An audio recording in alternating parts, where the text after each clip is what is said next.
Si stále v pohybe, stále sa naháňaš. Možno, že je to práve preto, aby si nemusela počuť samu seba, svoje vlastné myšlienky. Práve preto nestíhaš, nezastavíš sa.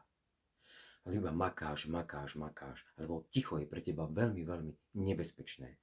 Pretože ticho pre teba znamená bolesť, výčitku, prázdnotu. Otázky, ktoré bolia a otázky, v ktorých nie sú odpovede. Práve preto radšej scrolluješ, pracuješ, pomáhaš, makáš. Ale pravda je tá, že neutekáš pred svetom, ty utekáš sama pred sebou. Pretože ticho isto nie je nuda. Je to presne to miesto, kde nájdeš všetky odpovede, ktoré ty potrebuješ. Ale je to zároveň miesto, ktoré si doteraz nikdy nepočúvala. A práve preto na seba čakáš. Ver tomu, za všetkým tým hlukom, o ktorom tu horomi hovorím, sú všetky tvoje odpovede. Chceš ich nájsť? Kontaktuj ma. S veľkou radosťou ti pomôžem.